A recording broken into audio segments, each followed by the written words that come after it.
Assalamualaikum warahmatullahi wabarakatuh. Perkenalkan, nama saya Nabila Febriati dari kelas 2 SMP Terpadu.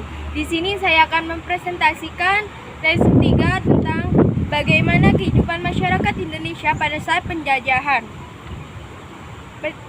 Belanda. Berikut ini adalah pembahasannya. Perkembangan kolonialisme dan impresi Barat di Indonesia menyebabkan perubahan masyarakat Indonesia pada berbagai bidang. Pada awalnya, kedatangan bangsa Belanda atau Foots diterima dengan baik oleh rakyat Indonesia. Hubungan perdagangan tersebut kemudian berubah menjadi hubungan penguasaan atau penjajahan. Hal ini memicukan kekecewaan, kebencian, dan kesengsaraan pada kehidupan masyarakat Indonesia. Bentuk kesewenaan wewenang bangsa Belanda terhadap masyarakat Indonesia antara lain adalah A. Monopoli perdagangan, yaitu pengusahaan pasar yang dikuasai oleh satu atau sedikit perusahaan. Foots melakukan monopoli rempah-rempah di Indonesia, dan rakyat atau kerajaan di Indonesia wajib menjual rempah-rempah kepada Foots dengan harga yang murah. Hal ini merugikan bangsa Indonesia. B. Kerja paksa. Kerja paksa atau kerja rodi yaitu melakukan pekerjaan tanpa mendapatkan penghasil yang layak, tidak diberikan makanan bergizi, dan bekerja di luar batas kemampuan, disiksa atau kerja tanpa batas waktu. Kehidupan masyarakat Indonesia pada penjajahan Inggris. Pada masa penjajahan, perkembangan kolonialisme dan imperialisme Barat di Indonesia menyebabkan perubahan masyarakat dalam berbagai bidang. Kebun raya Bogor merupakan salah satu bukti pengaruh kekuasaan Inggris di Indonesia. Saat Inggris menguasai Indonesia, Gubernur Jenderal Lord Minto membagikan daerah jajahan Belanda tidak jauh ke tangan Paris.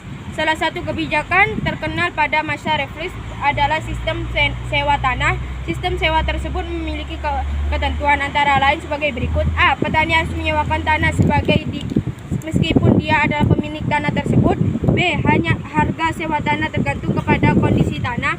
C. Pembayaran sewa tanah dilakukan dengan uang tunai. D. Bagi yang tidak memiliki tanah dikenakan pajak kepala. Sistem tanah paksa, sewa tanah membayar seakan-akan rakyat tidak memiliki tanah, padahal tanah tersebut adalah milik rakyat.